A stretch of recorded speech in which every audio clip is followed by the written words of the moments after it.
In a world where most people watch movies and then forget about them, these brave heroes join forces to watch them again and then talk about them. Join them in their epic journey as they go back in time, a decade and beyond, to revisit and break down films from a vast array of genres.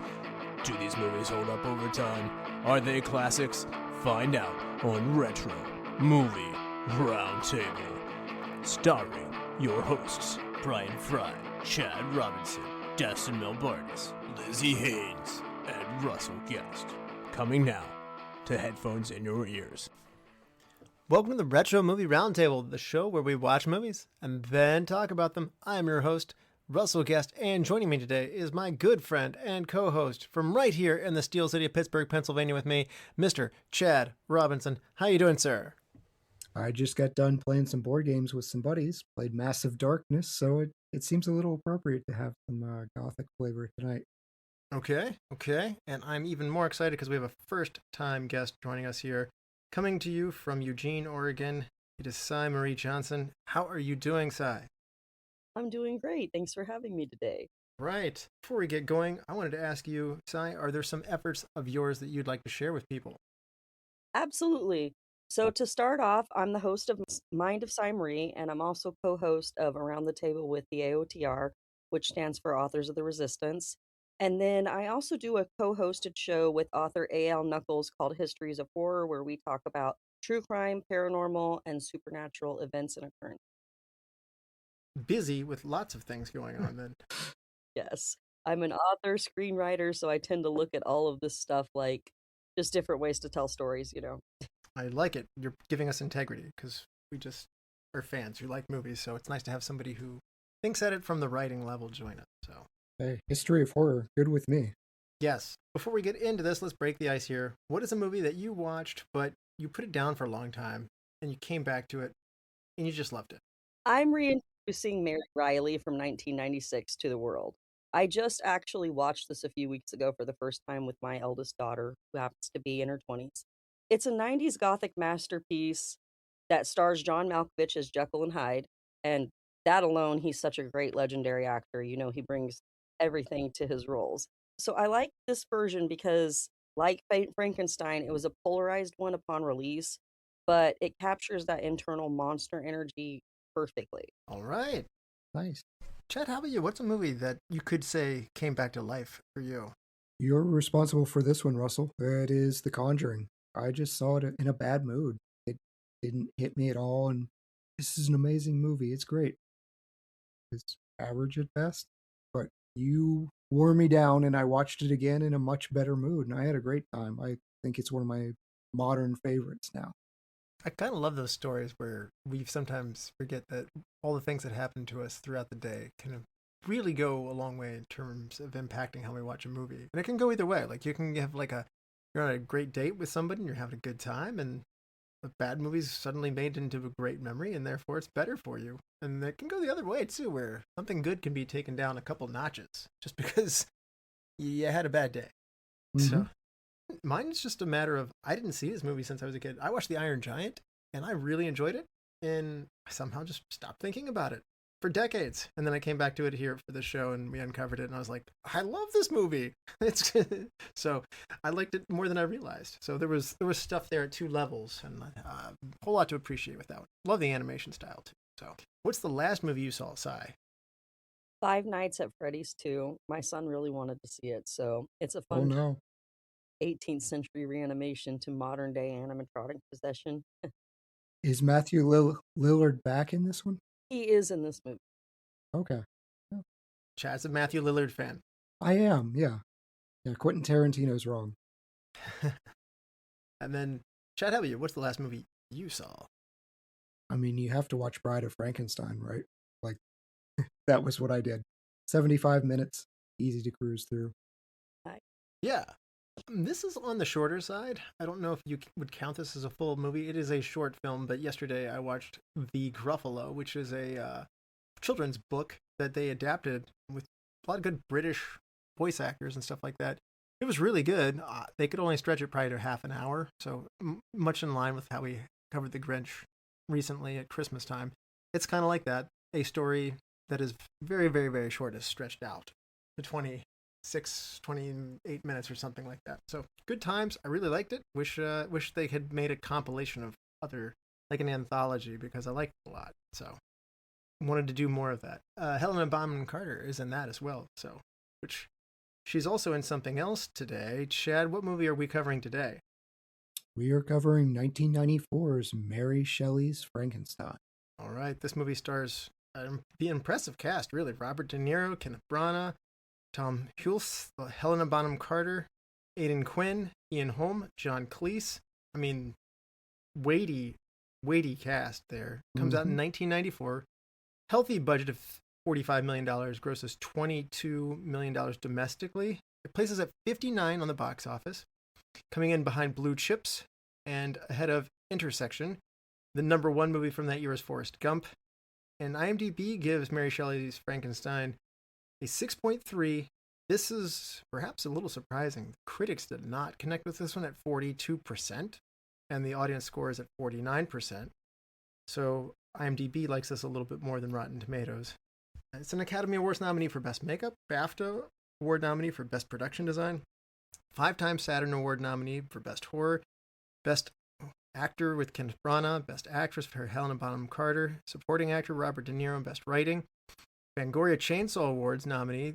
These are the ones that Chad really holds near and dear to his heart here. The Best Wide Release Film, Best Actor for Robert De Niro, Supporting Actress for Helena Bonham Carter, Frank Darabont for the Best Screenplay, and Patrick Doyle for Best Soundtrack. All of those were nominations, so it may not have won, but it got nominated for things, and a Cinematography Award, too, for British Society of Cinematographers nomination there. So didn't win anything, but was considered good enough to be considered for a lot of things. I'm going to ask you, Sai, what was your background with Frankenstein from 1994, and what is it like coming back to it today? I seen it originally in theaters when I was 10 years old with my mom, so I was definitely allowed to be there. But that goes to say something, because my mom was really into like gothic romances like Dracula, and she was she had all of Anne Rice's books. So as we mentioned, I'm a writer. That was my main predominant hero, was Anne Rice. So a lot of these things were because my mom was already interested in them, and then when I started to take an interest, especially with the Interview with the Vampire era and then the post Bram Stoker Dracula, she was like, well, I think, maybe you might want to see Frankenstein. And she was the first one to bring it up and talked about some of the old classics in Gothic literature books. And so I really wanted to see it because of that. And I went and seen it with my mom.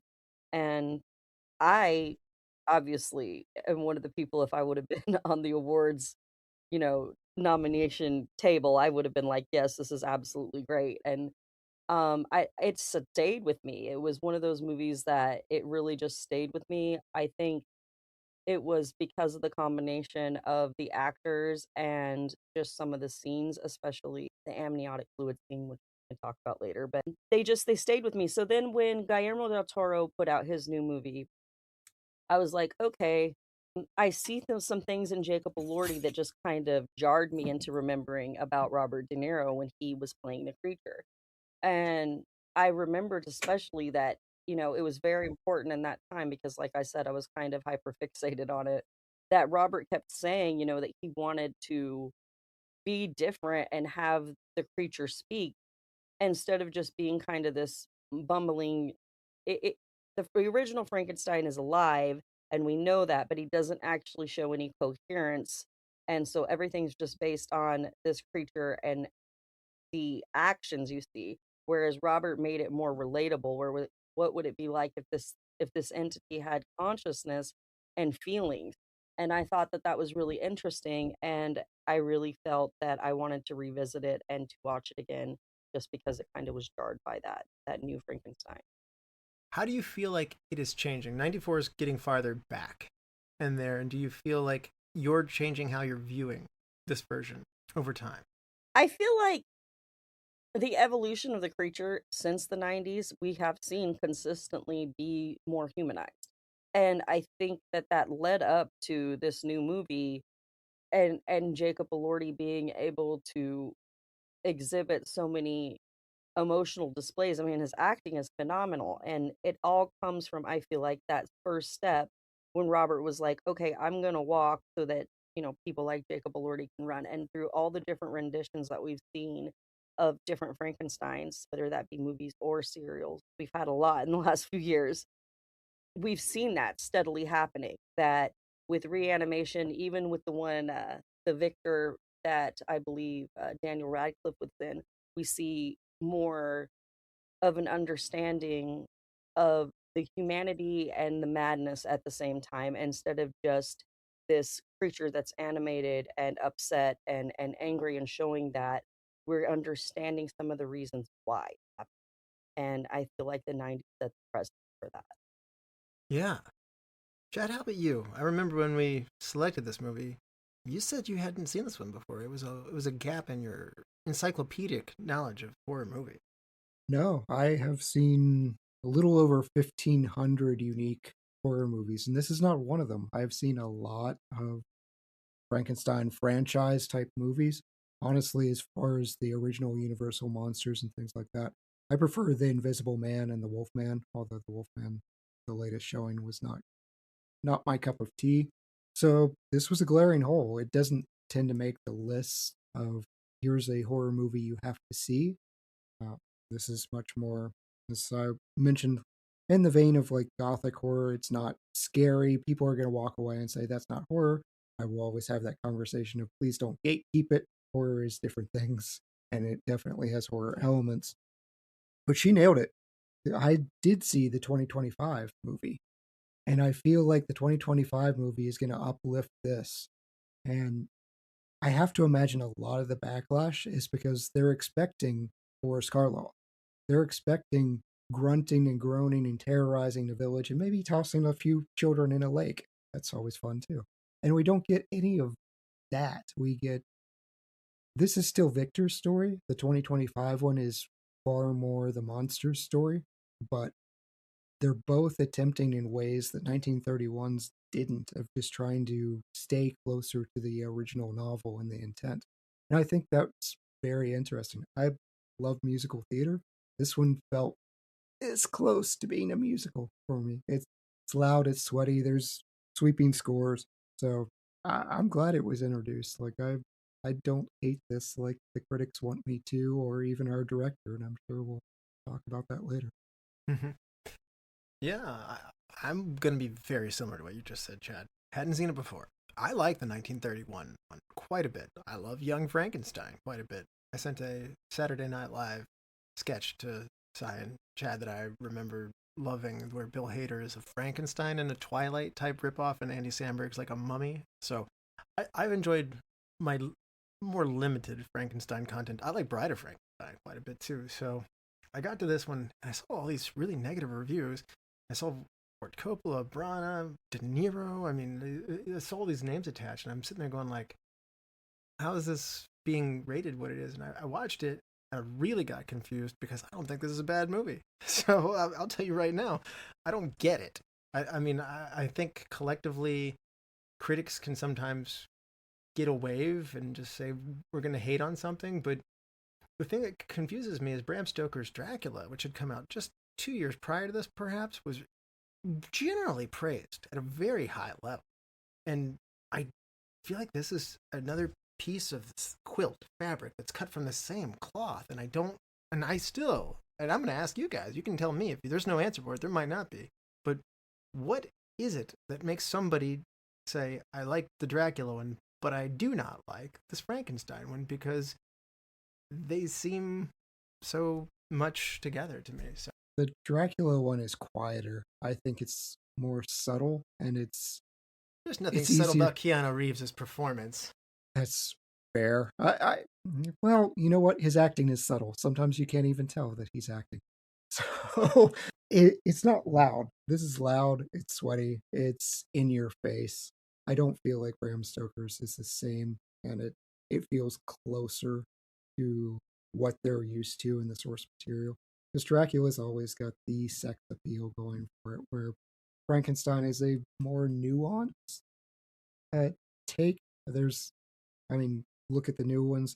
Look at Bride. You could read book after book of what it means to different communities and people, and what people are getting out of the tale. read about Mary Shelley's background and what she is putting in. This is a little bit more complicated, I think. Okay. Well, we are going to get in this one. You might think you know everything about Frankenstein, but you might not. So if you haven't seen this one, you're going to want to check it out. There will be spoilers that lie ahead. We will be back after these messages. Welcome to the All 80s Movies Podcast. I'm Bill. And I'm Jason. And this is the podcast where we talk about the blockbusters, the flops, and everything in between from one of the freshest decades for movies, the 1980s.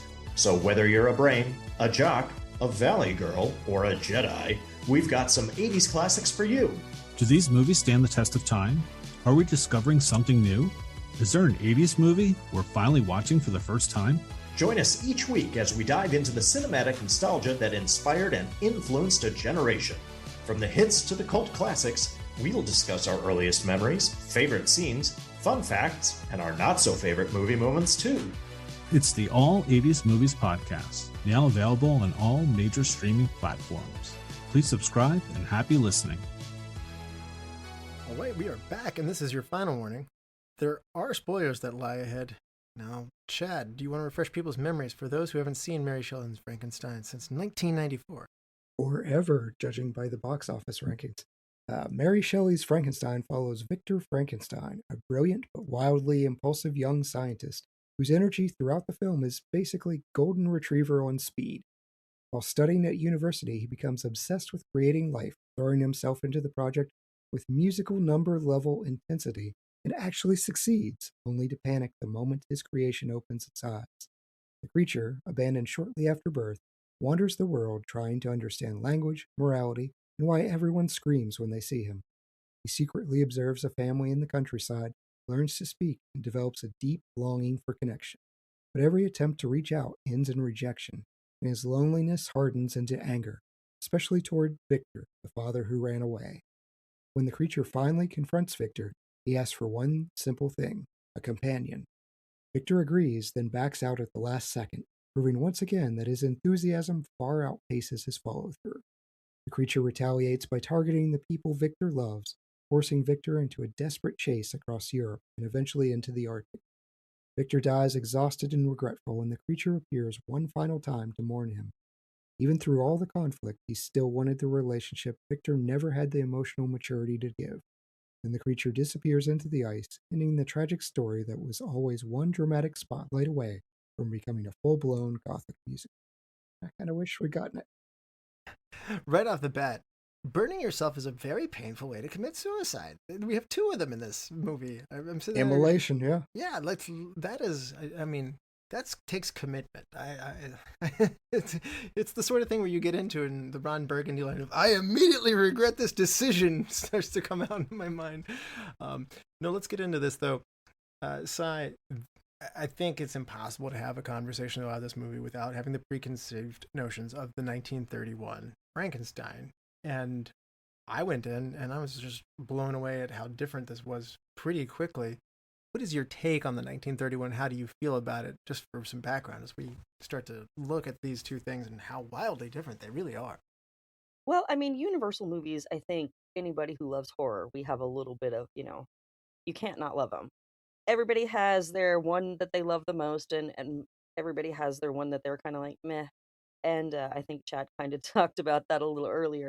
I thought it was a good movie. My dad was really into all of the Universal monsters, so I seen all of those movies. I seen Young Frankenstein, and so I did have some experience before I ever seen the 94 version, and I did like it. It's a good movie. It's good acting, but I am one of those people, being a storyteller myself. I'm always looking for, I want to know more. I want to know, the way the character thinks and rationalizes, and not just the one side of this scientist that's, struck by genius or madness, however you want to consider it, but what about the creature? And having seen, The Bride of Frankenstein 2, again, that comes into play again.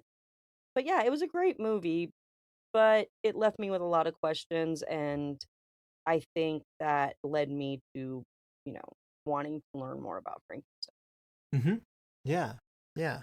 It's fascinating it was as well received in 1931 because I think of now Whenever somebody puts out a movie that's based on a popular novel, what's the immediate nerd backlash? It's not like the book. It's different. I still remember Brian gets so upset that the elves are present at Helm's Deep. Like, that is his eternal rant against the Two Towers, which is a fantastic movie, and elves are cool. But like, the elves weren't there. That's the last stand of man. Nobody. It seems to be universally, pun intended, loved from that time period. And it's interesting. Like, okay, this is a popular novel, and it is nothing like the novel. I think early film had the benefit of it, certainly through the 20s and into the 30s, because this is 31 you're describing. People's minds are blown. I mean, think about it. If you just go even a little bit back before this, if you show them a movie about a moving train, there's no plot. It's just a train moving. They're like, oh my gosh, that's amazing. I mean, I'll go back. I've talked about it. 1910. There is a early Frankenstein movie, and it's very different, but there's a transformation, and the special effects for 1910 are incredible. Okay. Like, if you've got a couple minutes, because it's not a long film, go check it out. It's on YouTube. Yeah. I mean, I have not done tons of silent film, but I mean, 31 is not that far down the line from the silent film of George Méliès and doing this early film stuff. So I mean, you have the benefit of introducing a concept to people. They didn't need the depth. I mean, Nosferatu is like a fraction of Bram Stoker's Dracula. They needed to not get sued, I guess. So like they were awkwardly tiptoeing around that. But I think people were just afraid that a big, powerful monster that didn't understand was, able to wreak havoc on the town. And then obviously we keep talking about this being a horror. It's also a science fiction movie because you have a doctor who's pushing science to do something that's not been done before, in the same way of like Jurassic Park, just because you can, should you, kind of thing. And this movie certainly dives into repercussions that you don't necessarily get in the 31 version. The 31 version, Frankenstein's a very tragic figure, but here, I think they dial it up so much because there's not much story to tell from the monster's perspective, kind of like what Cy was saying. So if you want to see the other half of the story, Victor's story is super interesting. In fact, I might think the 31 version might be better at telling Victor's story, but because you get this other version, I don't often say this. Normally I'm pretty anti-remake. I think it's really cool that we have both of them because they are so incredibly different.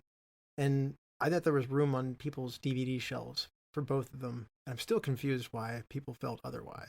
So I guess it was loud. It moves fast. This thing moves right along. It covers a lot of ground. I saw some critical comments even from like Francis Ford Coppola saying like the first, hour of the movie is not needed. The monster doesn't appear until 32 minutes and stuff like that. People were upset by this, but what are you going to do? Are you going to cut everything else before that? I thought that was interesting. So what do you think? I mean, is that too much content?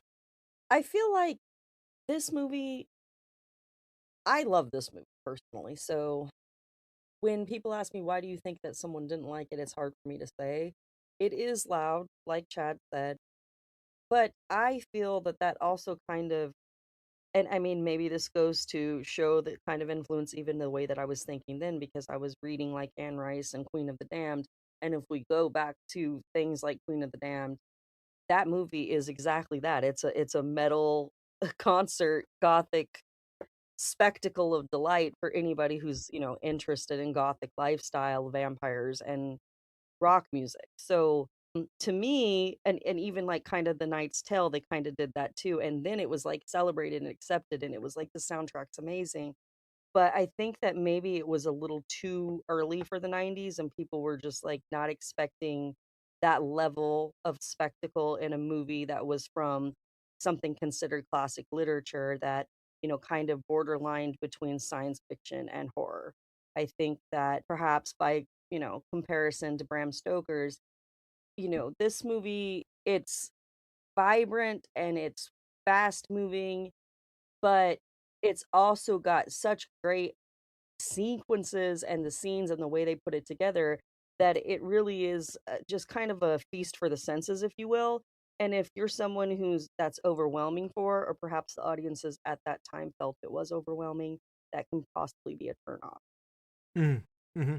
It's my understanding, and I've not read the book. maybe one of you have you read the original book? Okay. Yep. This is the one that is perhaps the closest to. I would say 2025's is closer.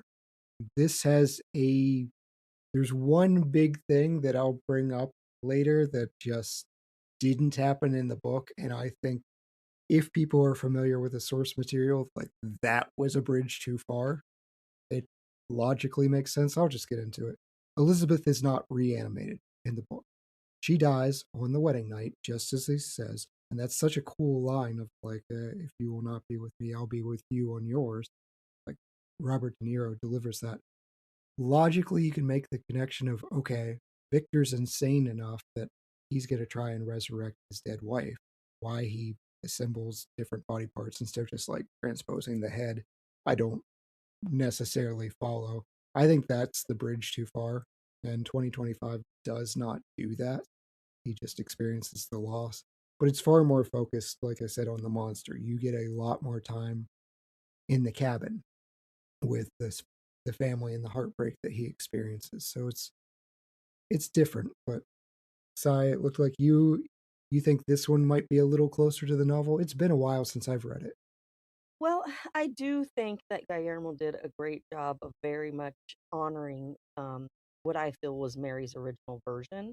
And that's not to say that I feel that Mary Shelley's Frankenstein, as they titled it fully in her honor in 94, completely detracted from that, because there were things that were, really greatly mirrored in I felt in the movie as it compared to the novel. But then there were those things like you just mentioned that were kind of like you can assess and know that yes, this is a man that probably would go to those lengths. But like the Bride of Frankenstein and stuff like that, which did come into play, earlier in the movie timeline of chronology. But as far as the actual story of what Mary wrote, it was never that obvious. It was never directly. It was kind of one of those things that you could pick up on, that this man had the character and the mindset that he might do something like that, but it wasn't directly outright suggested. Mm-hmm. I watched one, and granted I haven't read the book, but I watched somebody's comparison. They said this movie did a nice job of filling in some issues with Victor's character. Like, he becomes a little more likable, if you will, through this one. Like there's like when everybody's trying to hang Justine, like in the book he's just like, yeah, like it's like it doesn't seem to bother him. And this one he's actually in the crowd trying to save her. I mean, small things like that, or how his relationship with Elizabeth there's gaps that were filled in that were explained in a comparison that, as I was listening to him, I was like, well, that's pretty sound. That's pretty good. I like what they did there again. Really? Because this version does something that I really don't like. In the book, they're almost more like meant to be. They're the Jack and Sally type. They're raised together, but they're meant to be. This one has a much more incestual type. Like even when we get to the wedding night scene, is once brother and sister, now husband and wife. I'm like, nope, mood killer. Do not. That's a buzzkill. If Barry Allen and Iris can do this in Flash and get away with it, I think they are not calling each other brothers and sisters. They just don't. You just don't have to keep pointing it out. Yes. Yeah. Exactly. Like the first time I was willing to let it go. Yeah. When it's brought up on the wedding night, I'm like, nope. That's weird. Please don't do that. I can get around it. I think Geneva was not necessarily the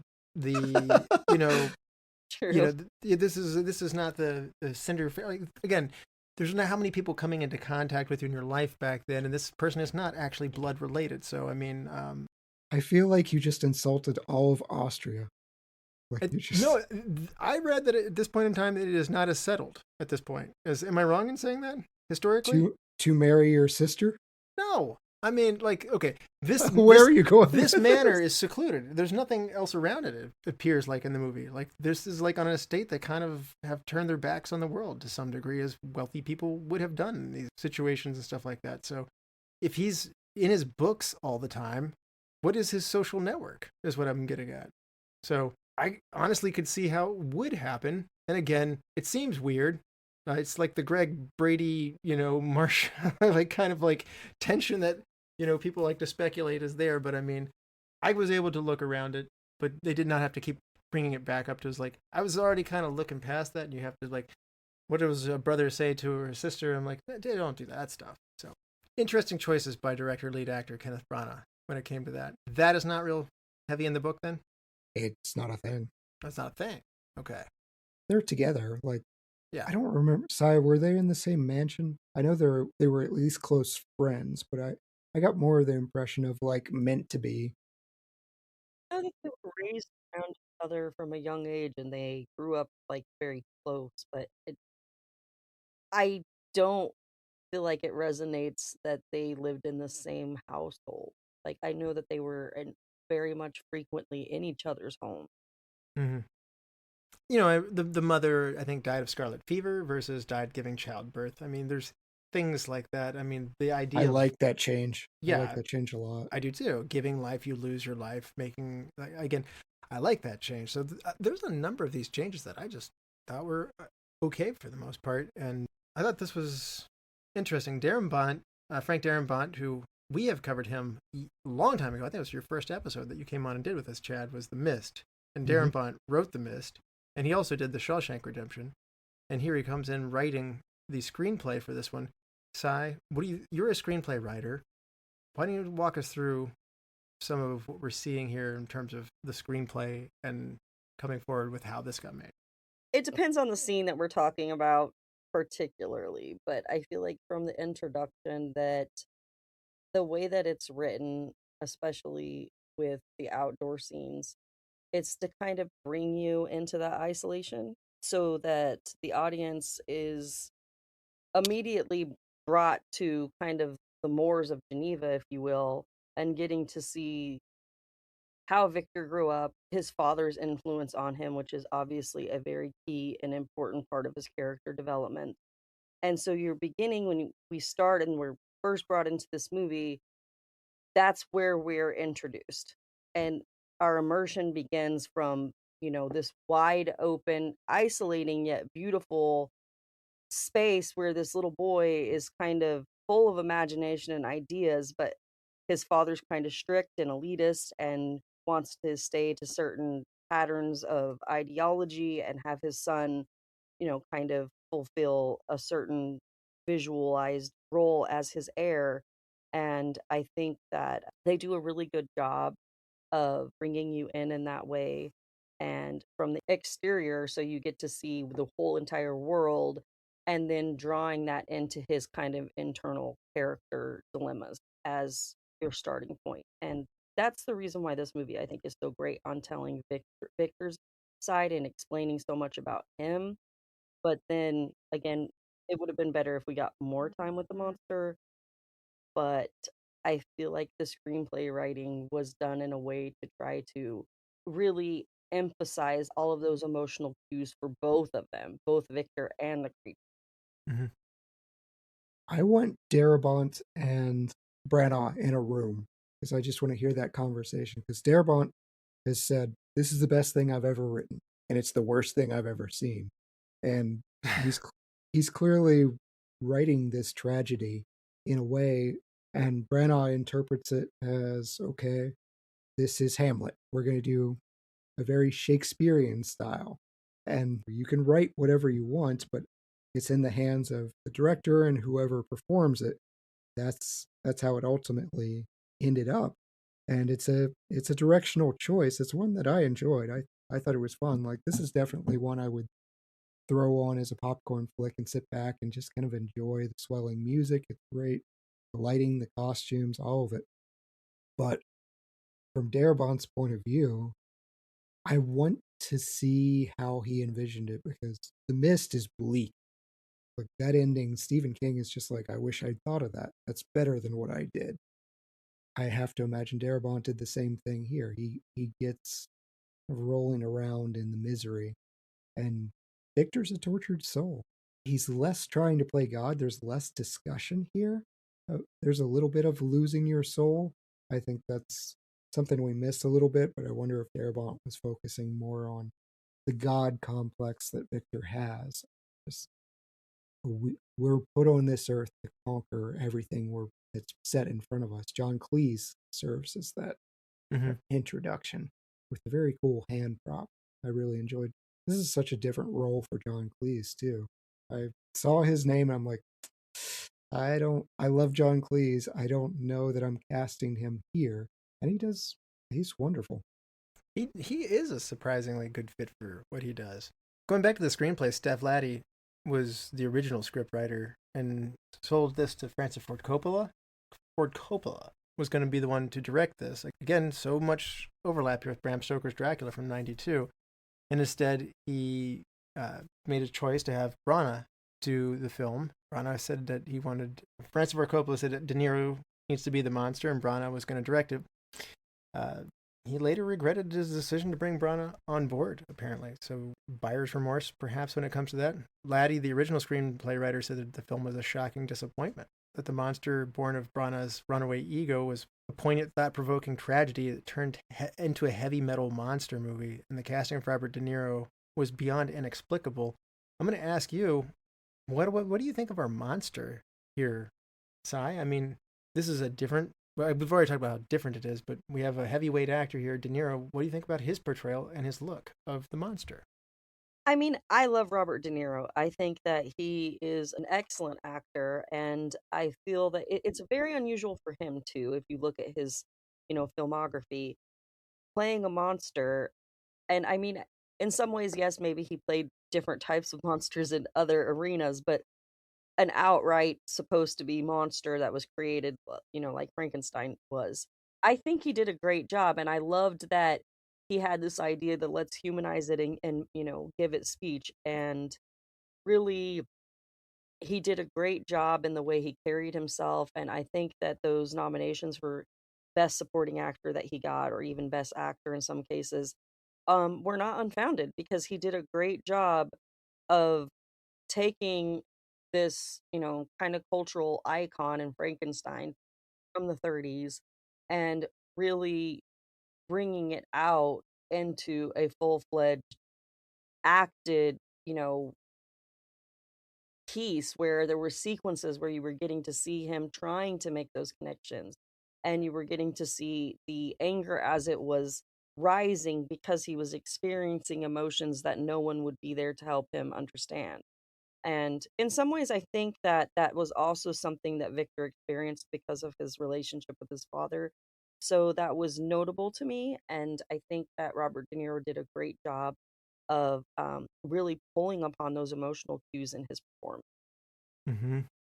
Chad, what do you think about our monster here? You love a great villain and you love a great monster here.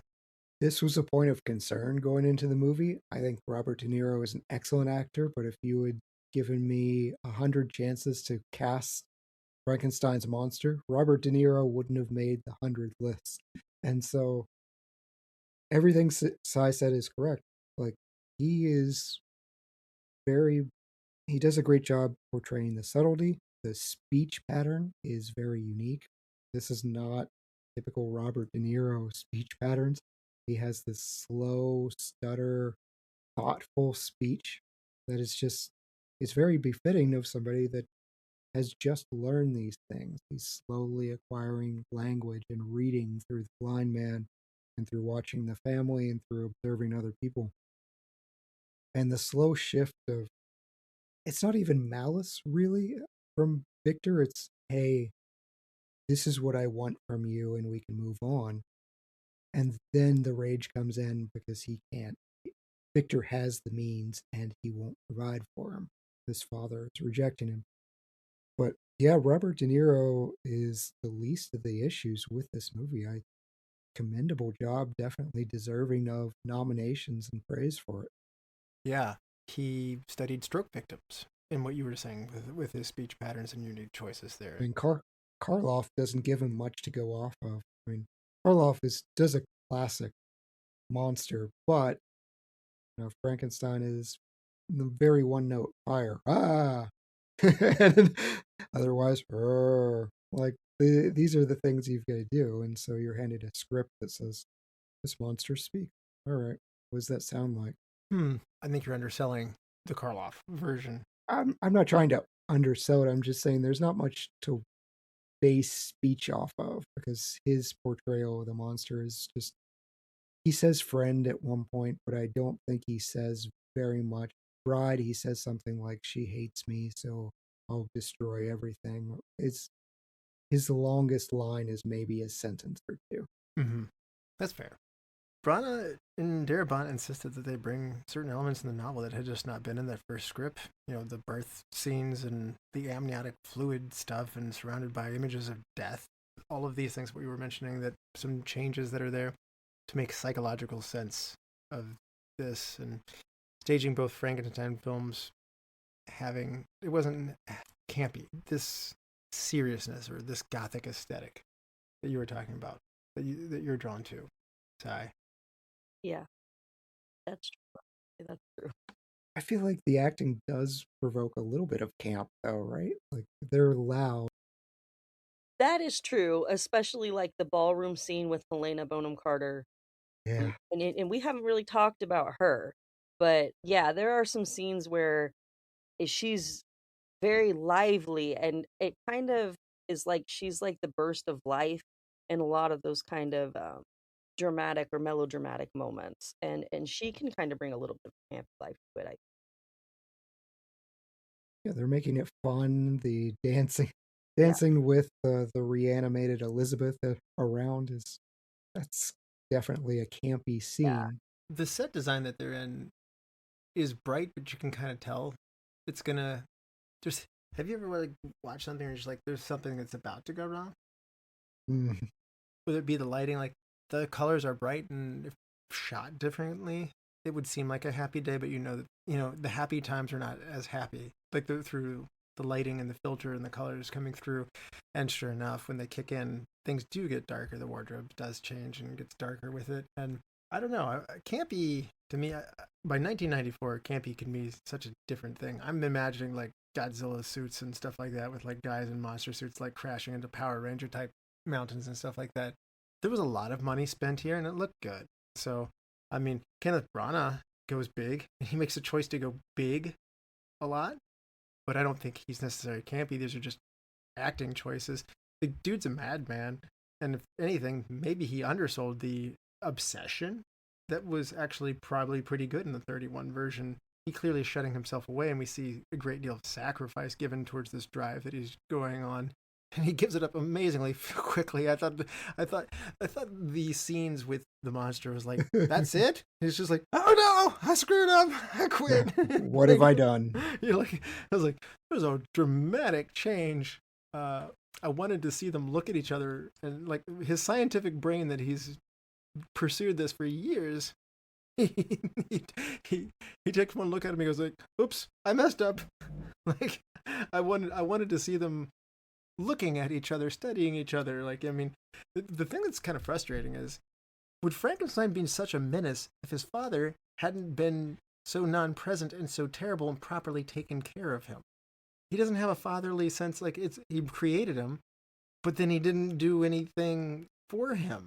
And yeah, he's scarred up. You've been cutting him up of different pieces of bodies. Come on. I mean, you had to be prepared for that. I mean, the monster, if properly cared for, is even a monster anymore.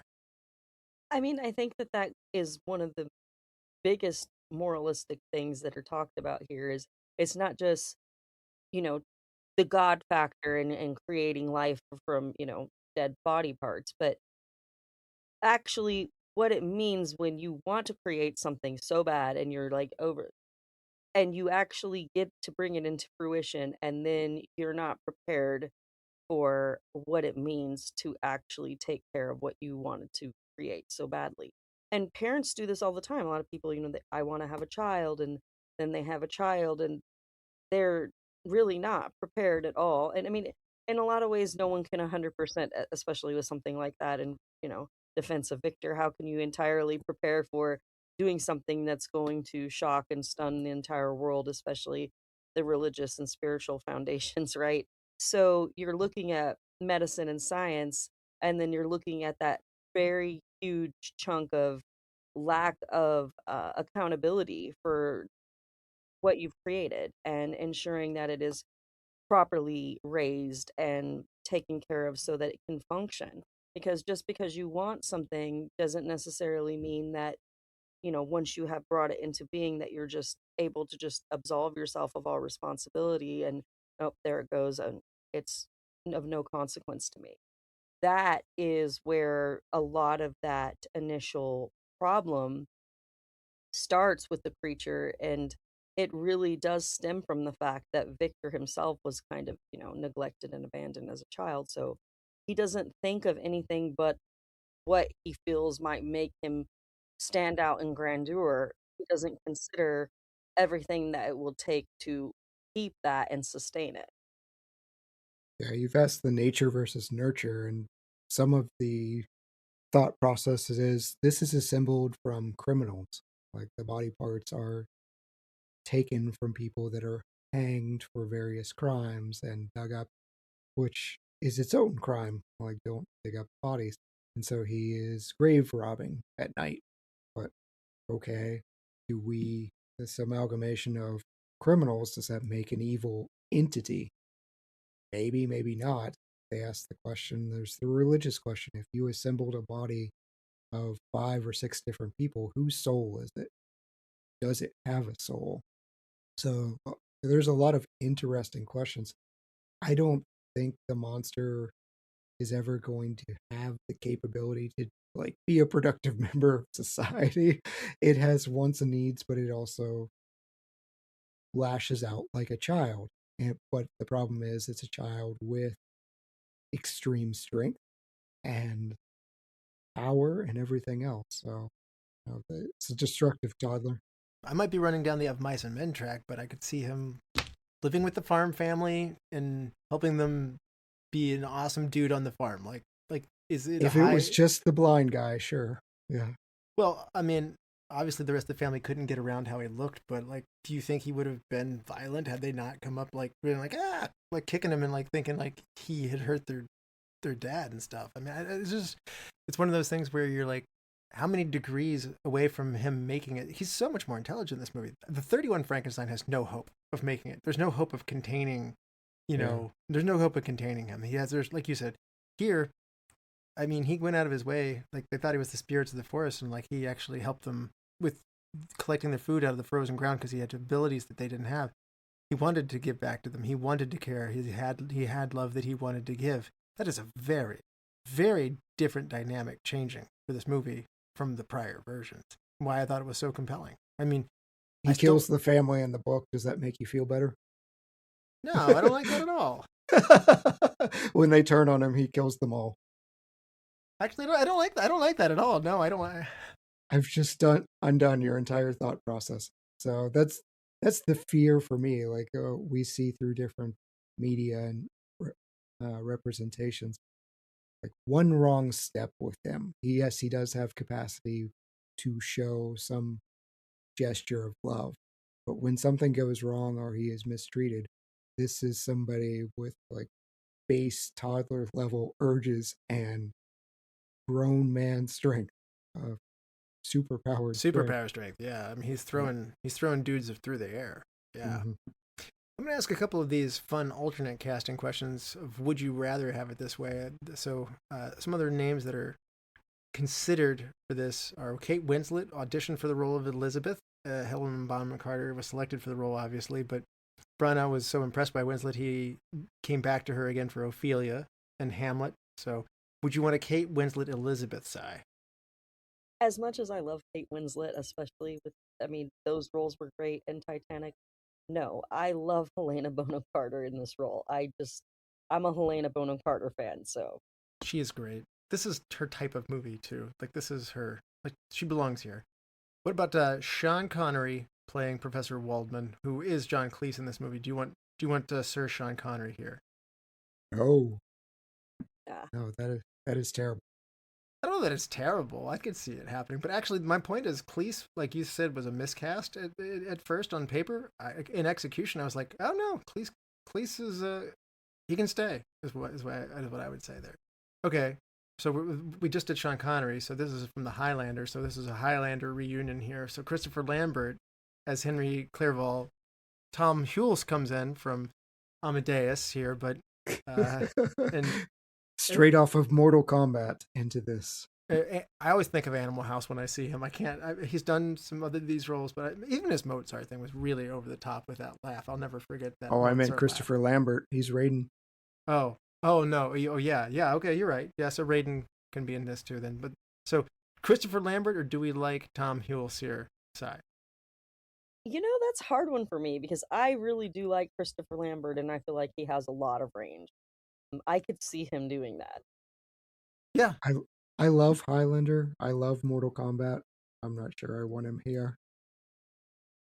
Hulce, I was wondering like when he's like, is something going to happen to him to deform him and turn him into Igor? I kept waiting for something to like hit him and like deform his eye or something like that, and I was like, this is the Hunchback guy, and No, he dies in the book. yeah, there's no Igor either in the 31 book. I don't know where does the character Igor? It's not Mel Brooks that Igor comes from so much, is it? Stage play, right? Okay. Yeah, because in the 31 version, his name is just Fritz. Fritz is a douche. Like, Well, that's why it's Henry Frankenstein too instead of Victor. Because yeah. It's based off of a stage play. Well, Fritz is like whipping him and like shoving a torch in his face and torturing him. I'm like, yeah, let's not do that and provoke the very large, strong man. So, I mean, the rampage that you brought on, you should turn all those pitchforks and torches at Fritz because he's the one who started that whole thing. So, anyway, let's go with one more. Gerard Depardieu or Andy Garcia versus De Niro. I think we've all said that. I think this is the first time it's ever been said Robert De Niro is good at acting. Those are our insights and original thoughts that we brought to this. I don't know that first name. I'd have to be reminded what he does, but Andy Garcia is a good actor. I could see him doing this. He is good. Andy Garcia is a good actor. Gerard Depardieu was in Man in the Iron Mask. I can't remember which one. He's the naked Frenchman that walks out of the barn. Oh, okay. I can't remember the character name right now. Very fair, Leo.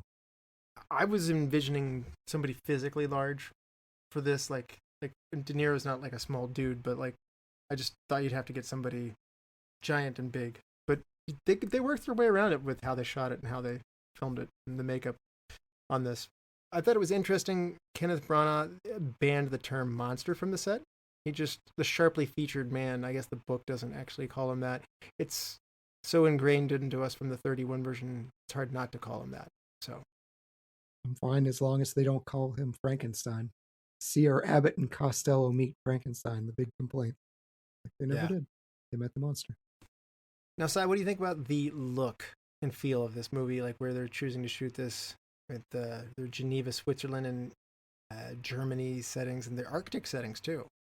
I loved those settings. I think that even when I was talking about, them immediately immersing us on those moors, those scenes to me were what really brought me into the film, and being able to see the difference and the variation from that widespread to when he goes to university and being in much more contained kind of graying,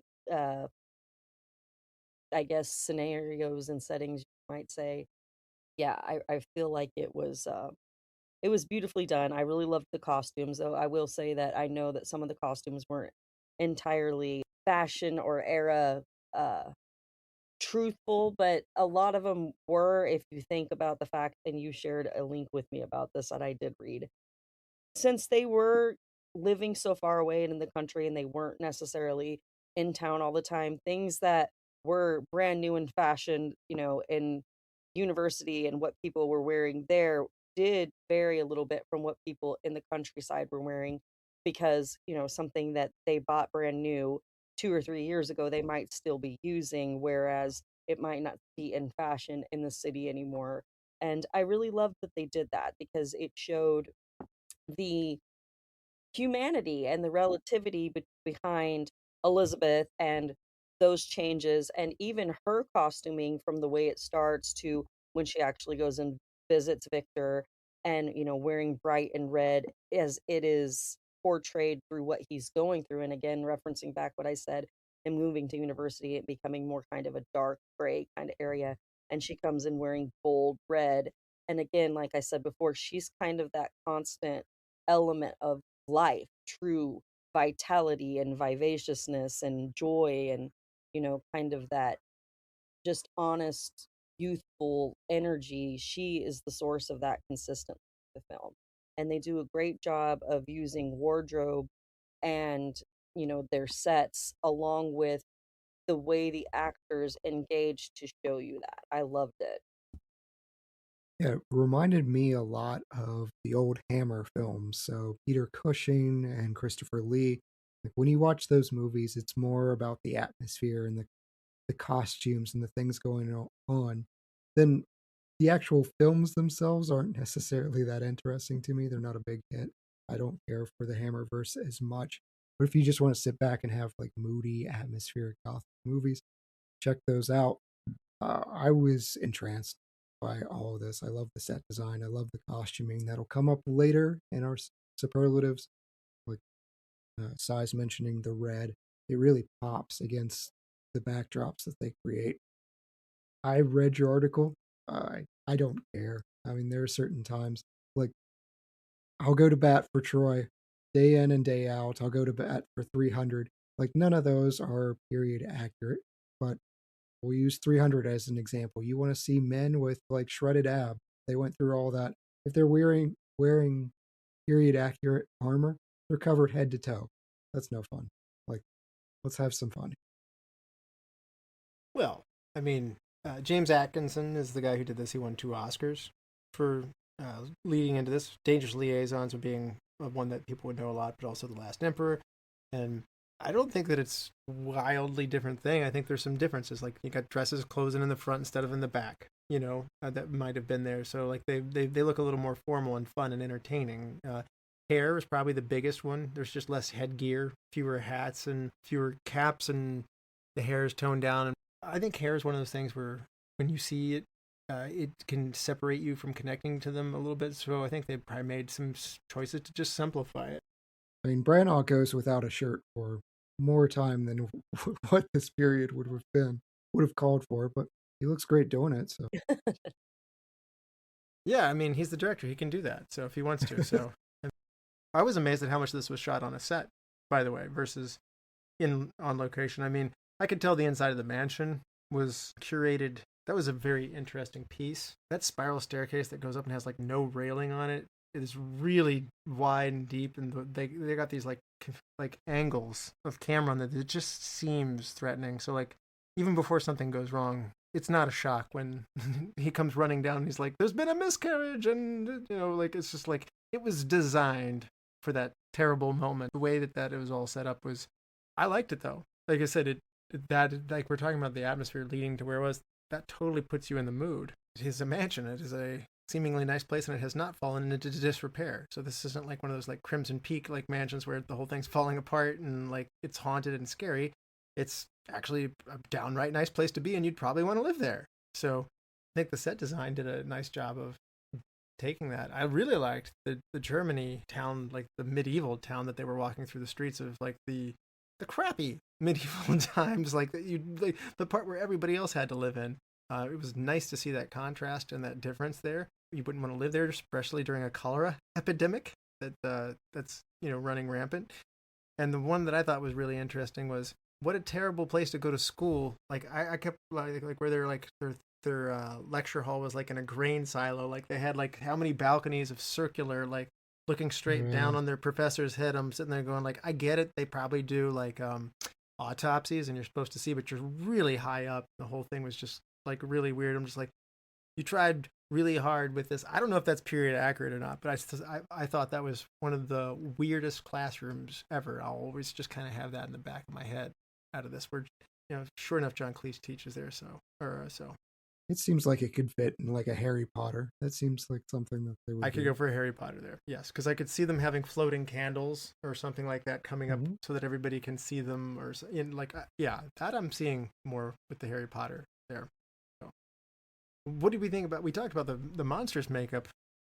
Perhaps Bride of Frankenstein's makeup is a lot more severe. I mean, her hair is all cut off, and she's got her eye doesn't really open the whole way. Like Frankenstein has 2 different colors of eyes, but her transformation seems more painful to me. How do you feel about the bride, Sai? I agree. And I think that that also goes a lot into kind of, in both cases, these are creatures that are, animated through no consent of their own, which, I mean, all of us born, we're not really given a choice, right? But, okay, they're brought in and they're created. I think particularly with the female and the bride and her not being able to open her eye completely, that kind of shows, not being able to fully see the situation, and also emphasizes and how the creator still hasn't learned his lesson from the first, and that it's really emphasizing to me a loss of agency and autonomy. And I think that that was very relevant for women, especially when it comes to looking at, someone coming in and making a decision for your life, and you kind of being caught offside and blindsided, if you will. I think it kind of works in both ways, as being actually, we see her not as functioning, not to say that the creature's more functioning than her, but obviously it's able to see more clearly, so we can see that there's some, disabling factors with her that he doesn't have. And I feel like they really use the makeup to help kind of emphasize that. A lot of these things I think are done to build up on topics that don't normally get brought up a lot. And if you're not paying attention to different little types of cues, you might miss. But it all comes back down to that huge moral question that Mary Shelley first poised, is just like you said, even in the Jurassic Park line, just because you are capable of doing something or you want to do it, does that mean that you should? And clearly, when we see the bride and the makeup and how she's affected, the question that was asked there was never properly responded to. I'll be honest, this was a difficult portrayal for me because it didn't make sense. So the monster ripped out her heart, and we see the body laying on the bed. Doesn't appear like anything is wrong with her head or that her eye has been removed. So I don't understand why that makeup, how we got to that point, and why Victor was doing what he was doing. So for me, it was a negative.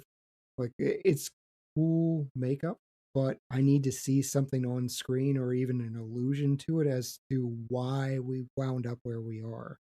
Because far be it for me to question the dude that can reanimate dead bodies and piece them together, but I still don't understand. Like, you had the process, and the only thing that was wrong was she had a giant hole in her heart. Transpose. He had to like take the eye off of Frankenstein. There's like an eye patch area Mhm. around him. He doesn't have that again. Like, so there's some operation that must go through the eye. I'll be honest with you, the 31 version where you just like cut off the top of his head very cleanly so you can get into the brain, actually, like you were saying, Chad, kind of makes some sense. Just don't put a Abby normal brain in there. To me, it also kind of touches on the idea of lobotomy. Yeah. Yeah. Yeah. Yeah. So, and I mean, that was predominantly done to women. Yeah. Like you said, the look of hers just seems a lot more painful. He certainly didn't get better at it the next time around, that's for sure. No. I did like Frankenstein be like, she's beautiful, Yeah. like Kind It's of the like, com- Swan Princess, but what else is there? in Frankenstein, again, he sees his monster and he runs out and totally abandons his creation like in 2 seconds. But in this case, he's so attached to Elizabeth, he's like, no, she's mine. And like, I was like, really? Because last time you did this, you ran Yeah. off and you left me without a dad. Like, so I'm feeling like you wanted a daughter or something, or like, I don't know what you like. I'm hating you even more now if you're the monster. It's like, wait a minute. Because So it shows Victor's selfishness. it does. Well, he totally is. I mean, again, they've made him more likable here. I think he's also at the end of the movie and at the beginning of the movie, he's kind of, I've gone too far. Like I wouldn't stop, and my drive led me to some place where it shouldn't have. And obviously the guy who's like, we have to get to the North Pole. We might die, but we'll live forever if we get there. I'm like, you do have to make it back to explain that you got there. Like, functionally, at this point in time, you can't just like go up there and selfie yourself and like, we did it. Now we're gonna die. Like, I mean, you have to get back. Yeah, you don't. I mean, the next guy that thinks he's first and then finds a bunch of skeletons around the North Pole. Yeah. It does make you also wonder, and like if you're not an ethical explorer, like if you have a tendency to just kind of be like, you know what, I think this is the North Pole. Like, like, and like the guy with the maps, like, actually, we're not there yet. I think we're there, Scott. I mean, Columbus did that with the West Indies. He did, exactly. I've discovered a passage. Yeah. It's like, Chris, I don't think we are in India. Yes, we are. You know what? Throw Scott in the ocean. Who else doesn't think we're in India right now? We're in India. That's what I thought. So these are things that I think people didn't want all of that, but I thought the circle, I thought it brought the story full circle. There was a flashback. It came through. I like the Arctic scenes a lot. Actually, this isn't a movie about an Arctic exploration, but the set design that they did with all of the ice scenes, the tunnel where he falls into it, I was just like, this is gorgeous. Like the practical effects of doing this. I mean, we're about at the peak of what your set design and practical effects are going to be before they start ruining things by trying to do stuff with computers that they ought not do. Like you're probably about 3 years away from some really bad things where they're like, we can make this with computers and it'll be cool. And it won't be because it'll look like Spawn or, Oh, man. So, people with computers in the 90s was like, they thought they could do anything. So I just think that it's not just the wardrobe. The look of this movie is really, really, really good. Let's talk about the music now. Chad, we've got to have a good score. You mentioned that you liked it before. Go ahead. You can have this one. Do you like the music here? I do. I could listen to the soundtrack. I could listen to, just throw this on and just have it on in the background and be happy. The scores are big. Like, these are big swings. And that's why I mentioned and kind of played on it in my summary. It really does feel like it's queuing up for a musical number that they are about to sing. At one point, they're outside and the Alps behind them, and I'm sitting there going, "The hills are alive."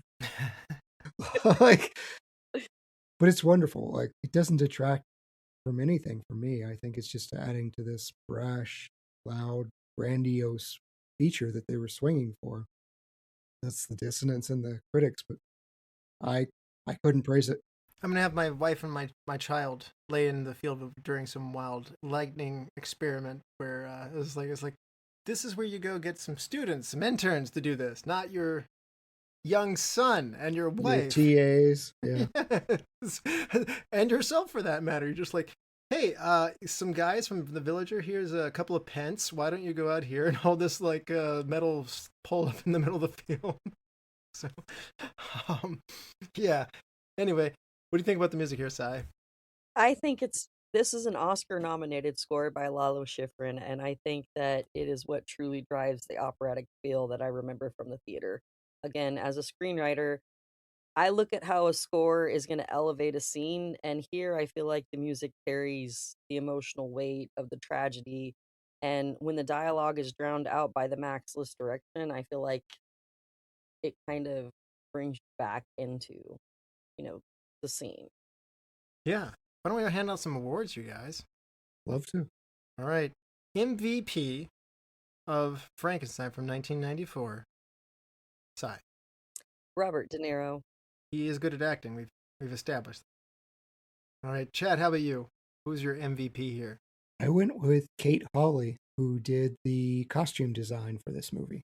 I mentioned in a lot of ways it reminds me of the old Hammer films and awesome sets, even better costumes, odd movie in between, but the costumes really just stood out to me. It's a treat to watch. I like your choice. I just got done praising it, and so much of the imagery of this movie will really stick with me. I'm actually kind of halfway wondering if I like your pick better than mine. I'm going to give my pick anyway, but I really liked Helena Bonham Carter here. I thought she was awesome in this role of wanting to bring him back. When you see such good sadness in her of wanting him, like when she's ready to move out, like she looks like she has been through it all, like emotionally. And Victor has really led her on for this long and not come back to her. You feel for her in those moments there. Her monster performance is good. Maybe the over the top. Everyone keeps calling this heavy metal operatic kind of, stuff like that. But I liked her there. I mean, one of my memories of this will be her slamming the lantern on top of her being on fire and just like what a horrifying thing to do to yourself, and to see that. And then also, how does that lantern have that much oil in it? Why, like the next, like she smashes it on herself, and 2 seconds later, the entire mansion has like shooting projectile like lightning, like it's like it's opened up a gateway to hell all of a sudden. Like it was so they dialed up the fire on this one. I definitely felt like Beavis and Butthead were on the pyrotechnics team with like Kenneth Branagh. They're like fire, fire, fire. I mean,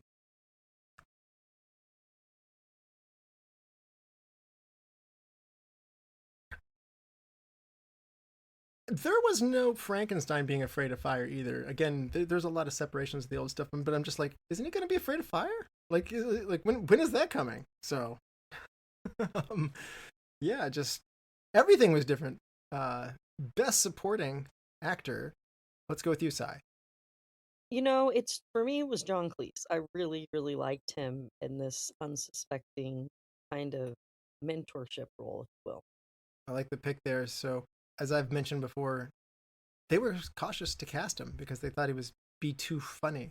He's not. Like he nails that darkly eccentric thing. Like the scene where the hand grabs Tom Hulce's like hand, and I was like, yeah, this guy is crazy, and this was a good pick.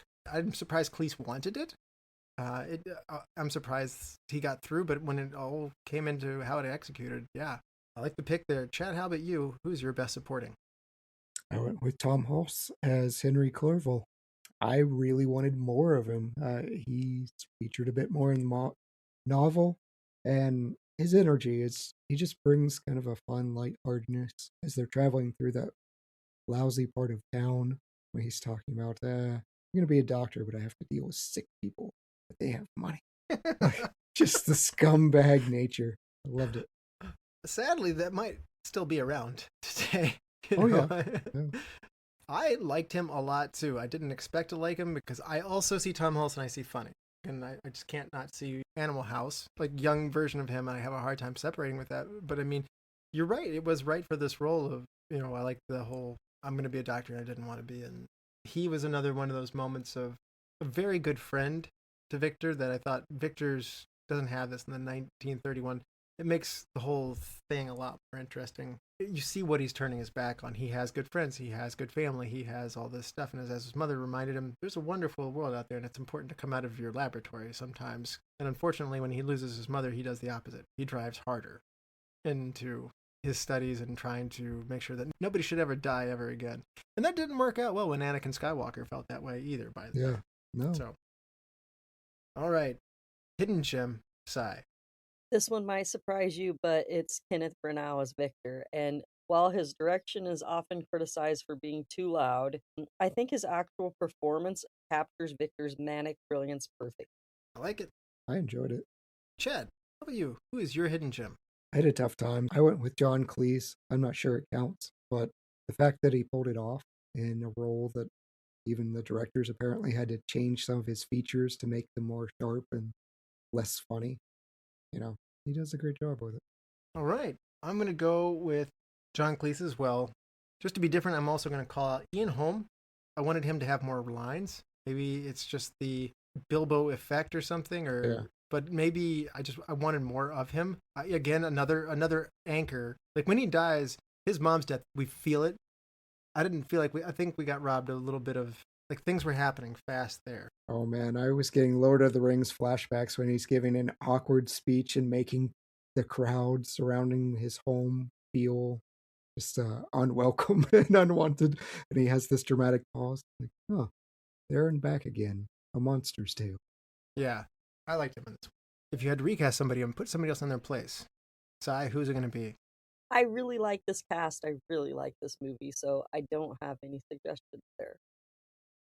Oh, you're allowed to go deep, though. You're allowed to say, like, I'm replacing Justine or something. Like, you can go, like, I want a different old man in the shack. You can say I want old man Anthony Hopkins out there in the woods. That would actually have been pretty cool. That I couldn't see that. Okay. All right. Chad, how about you? Recast. This is where I make everybody else angry. I love Helena Bonham Carter. She feels off in this movie to me. Like, the energy she brings just didn't work at all. And I don't know if Tim Burton was mentioned as attached to this initially, and I'm wondering, Johnny Depp's not present. Uh, she's usually the best thing in the movie, so I didn't jive with her here. I went with Winona Ryder. I want to see her in this role. Really? I think Winona Ryder is in some very good movies earlier in her career, such as like Edward Scissorhands, Beetlejuice, and when she gets to Dracula, I actually think she's one of those people who I feel she's out of like her depth there. And later, Black Swan, Stranger Things, Winona, she becomes a much better actress. I think the 1994 Winona Ryder, or even the 92 in Dracula, I didn't think this was a good place for her. Another time that I thought she was didn't work as well was Great Balls of Fire, like when like the Jerry Lee Lewis story and stuff like that. So, and this is kind of an insult to Winona Ryder, but it's also kind of a like she stepped up her game a lot. I don't have the exact like point at which point in her career where it's like, oh, you're a lot better at this now. I think my issue is when I see Helena, I think the best meat pies in London, and I expect a less sweet performance because she usually just has a little bit of darker side to her character. I love her performance. She's usually the best thing in a movie. Just didn't work here for me. She's the bride of Frankenstein. That's plenty of darkness, Chad. It does need to be mentioned that in the beginning that this was actually one of her first dark roles. She was in a lot of period piece movies in the beginning, Helena was, and she was a lot more innocent and not so flamboyant. I feel that if it wasn't for this character role, that she would not have went on the trajectory that she went on at all, Chad. Oh, ooh, that's an interesting alternate timeline. Like she's doing Bridgerton or something. As far as Winona, equally, I would say the same thing. Winona was incredibly young in many of the roles that you mentioned, and Mermaids that she did alongside Cher. Yes. And also Christina Ricci was another one of those roles that's similar to Great Balls of Fire, where she's still kind of just coming into her full acting chops. And I think that post Beetlejuice and even Dracula was when she really started to kind of step up and mature in her acting finesse. Mm-hmm. I agree. Yeah. I told you I'd upset you. That's No, fine. you did. You did. I mean, we didn't call out one of her other classic dark roles is Bellatrix Lestrange in Harry Potter. She's so good in that. Like I wanted her. She is. I wanted her in those movies more just because she was so good. I had to recast somebody and put somebody else in their place. I'm coming after, and I'm sorry, Kenneth Branagh on this one. Mm-hmm. Sorry, Sai, I'm doing it. And I would like Alan Rickman to play Victor. Chad's not liking my Alan Rickman pick. I love Alan Rickman. I just can't see him as Victor Frankenstein. This movie went big. I think he goes big better, and I think he does Insanity, like detaching from the human. I want the darkness that he's got. I could see him doing Victor because of Severus Snape, but I do have to say I feel he'd be better doing Victor's father. He's too young, probably, but yes, he'd be a good Victor's dad. Yeah. All right. I like that choice better. I could see Hans Gruber going around robbing graves, but fair. You're just a common doctor. I'm an exceptional doctor. So, all right. Best shot, Sai. The creation sequence, the practical use of copper chains and boiling gelatin remains a peak 90s visual. And I mean, we're talking about like where you really had to go in and do your special effects. And I just think that scene, I'll never, like, it's just ingrained in my mind. I wanted more buildup. They have good music. It just this is the one time where I like the fast pace. I actually like the fast pace, but this is the time when you need to slow down, have a couple of these rotating shots so you see what's going on in the lab, and it's all like, this is the time to sit in the insanity for a moment before the lightning strikes. And the lightning's an afterthought in this to some degree. It is, yeah. The amniotic fluid is kind of the star. But no more swirling shots. They were making me dizzy by the end. They do that circle shot so many times. That's what I said. Slow down here. This is a time to like make people. This is the creepy, chilly stuff. Like, don't move through it too fast. So I want to slow down when the monster gets made and comes out. Best shot, Chad. So this is going to come up again shortly, but it is Victor carrying Elizabeth up the staircase, and she has like the long flowing red cloth. I don't know if that was the bed sheet or what, but it's draped against this white background, and it's just a beautiful image. I'm going with a soberingly just frightening image of Elizabeth running down the hallway on fire. Her arms are catching the walls on fire, and Boy, those plaster walls are sure igniting super fast. To my point earlier, how much oil did you put in that lamp? Is this like the Mary Poppins purse of like lanterns? Like it's just so much flammable material everywhere. But I like it. It's still cool. Like she goes flying off those staircases. Again, no railings. It's just designed to do these dramatic, terrifying scenes. She catches on fire and the whole house just explodes. But I mean, that single point perspective, the dark hallway and the brightness of the orange flames coming up. Oof. Good stuff. I think you'd be disappointed by the safety standards in the 1700s. They're not really concerned with railings. People's mansions had railings back then. I mean, the rich people could afford them. So, There you go. yeah. All right. Best scene, Sigh. Victor in the lab, what I call the awakening. The quiet, high stakes tension just before the creature awakes is the heartbeat of the movie for me. It's the moment that Victor's ego and science finally collide. Yeah, that's a great choice. Chad, how about you? What's your best scene of the movie? Sai mentioned mine in her best shot, but it's the reanimation. When you get the music, the lighting set, it is just awesome. It's madness right on our screen. Loved every bit of it. You're not going to like my pick, Chad, and I'm sorry for this, but I like creation number 2. We've come off of she's been killed in her wedding, and I mean, he's going full out Pet Cemetery here. And Yeah. I'm into this scene. Like, he's full out, like, he's heartbroken, he's insane, he's irrational, and he's just, he's making this other creature out of a very different place. And I found that emotional world of the Bride of Frankenstein's creation even more like wow. Like, so when you tell me it's not supposed to be in there, I'm like, oh no, I don't think I want to cut that. I mean, not unless you tell me I can for sure have a second movie where that's the star of the movie. So it's a good question. You can't. Frankenstein dies at the end, and the monster immolates himself. Well, in the Mel Brooks version, they make it work out. There you go. Yeah. All right. Best wardrobe or makeup moment, Sigh. I am really kind of torn because obviously the creature, it got nominated for best makeup because it is incredible. 12 hours to do the makeup they did on Robert De Niro is obviously awesome. But the costume that I really loved is that red outfit when that is when Helena Bonham Carter goes to go visit Victor. That one, it just really stands out. I guess maybe it's likened towards the little girl in the red jacket in Schindler's List. It really stands out as a pivotal emotional. It shows her wealth moving through the crowds that don't have. It also cinematically gives our focus to her in a busy street scene. It does so many things. It makes sense, and I love your pick. It's a great choice there. Chad, what's your best wardrobe or makeup moment? Yeah, it's the red. It's the red jacket. It's the red drape or cloth as she's carried up the stairs. It's just putting her in red in contrast to everything else and the blood that is shed for Victor's ambitions. This was mine as well, so I'm going to go different here just on this one. I'm going to say the trench coat that Frankenstein gets is really cool because we see it changing character throughout the movie. It's a very nice jacket, actually, at first. It's Victor's jacket. That's where he gets the journal from, and that's an important part of the story.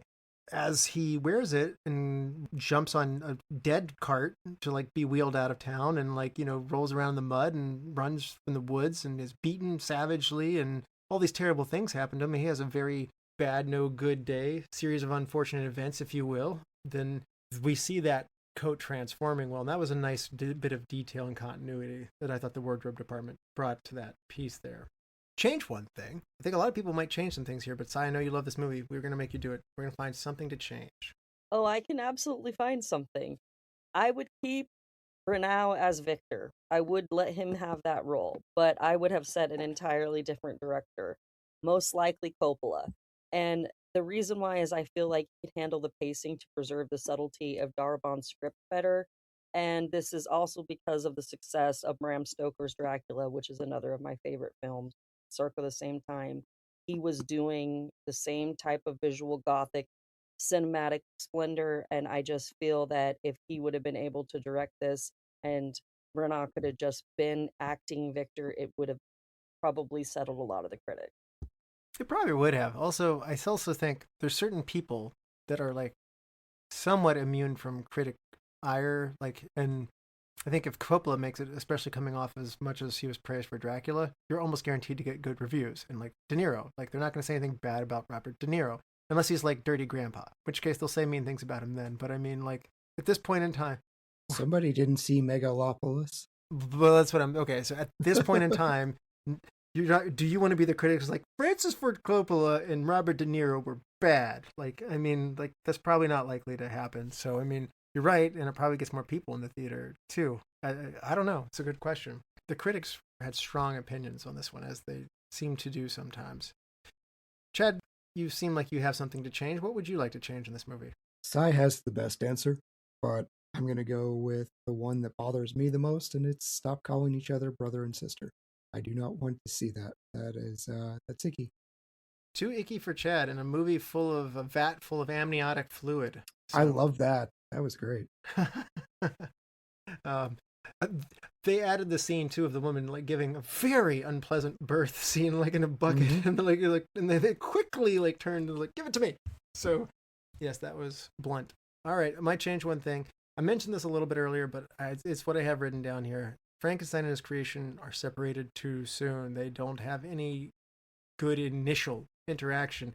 I have a hard time seeing somebody this obsessive, who's driven this hard to create this thing, to then run out of there scared the first time. Maybe you hide behind some crates initially, like peering out, like with your like, nose and eyes up above it, like being like, is it safe to come out? But I mean, in the same way that he is obsessed with his creation the second time around because it's his wife, Helena Bonham Carter's character Elizabeth, you gotta think that he's growing, like he wants to see this thing come alive. He wants it to succeed. Yeah, I'm not saying he has to put him up on stage in a tuxedo and sing Putting on the Ritz like Peter Boyle's Frankenstein, but there's a degree of, I just vacated you, that I am aware that he has to become a monster, and that's a good way to make a monster, is to just have a child and then leave them.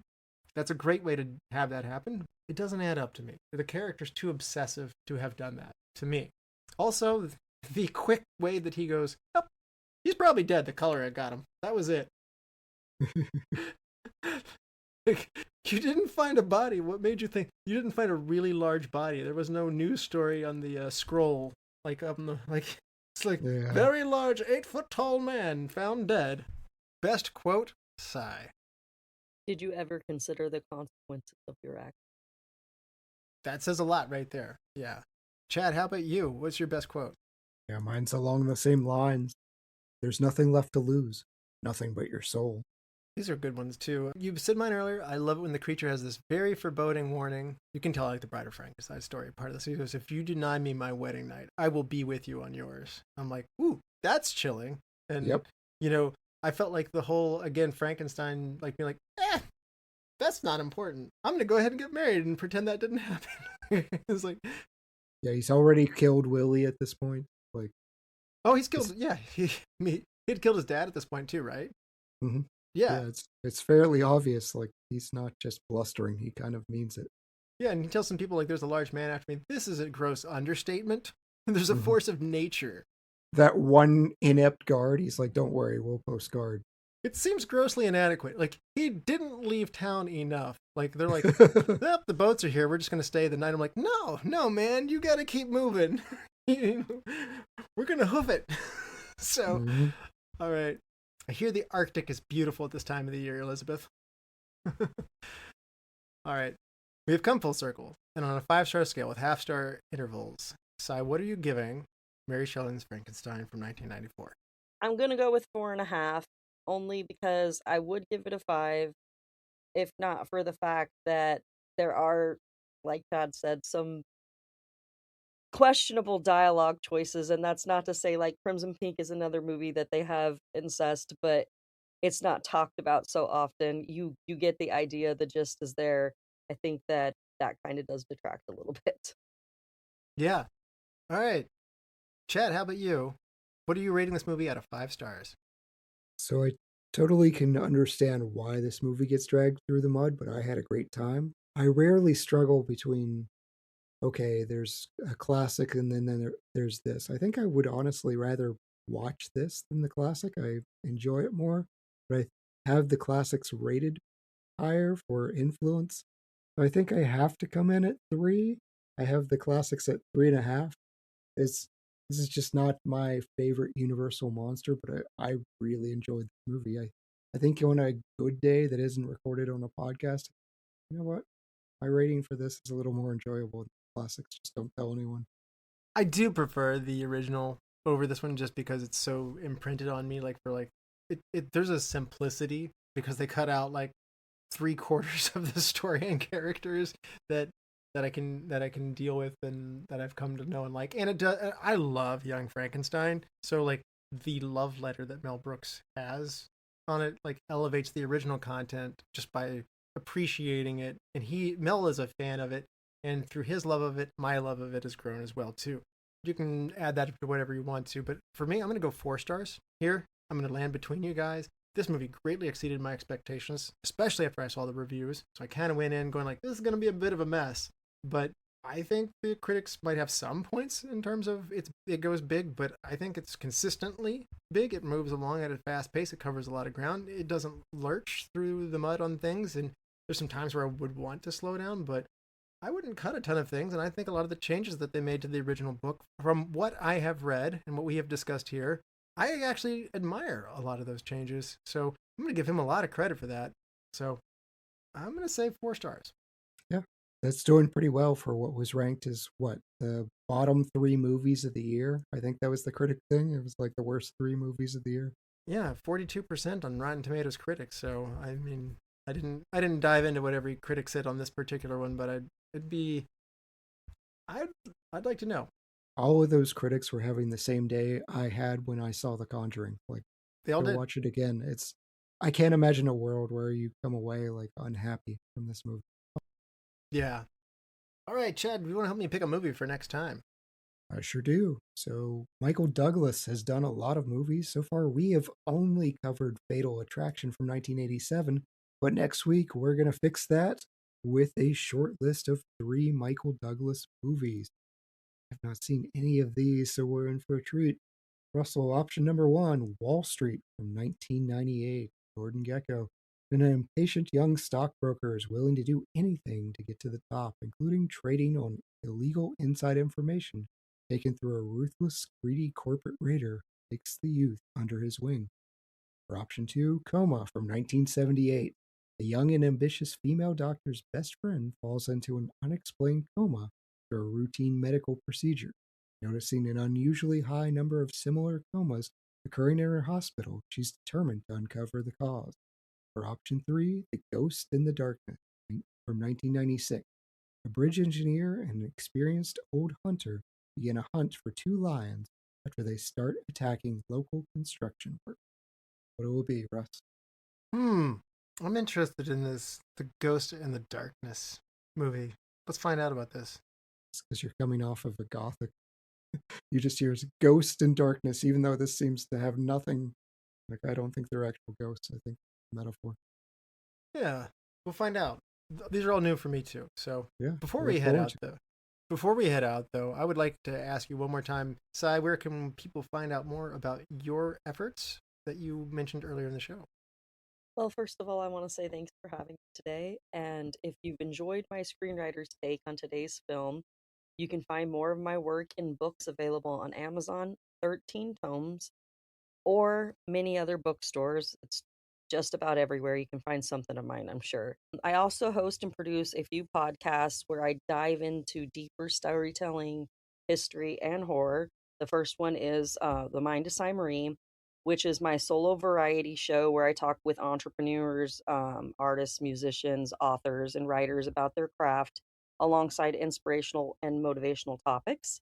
The second is Around the Table with the AOTR, which is the Authors of the Resistance podcast, where my co-host Beverly L. Anderson and I go bi-weekly on intersectional topics like publishing, the politics of writing, mutual aid, and advocacy to support and inspire marginalized and oppressed peoples. And last but not least, this is one of the funnest, if you ask me, is Histories of Horror.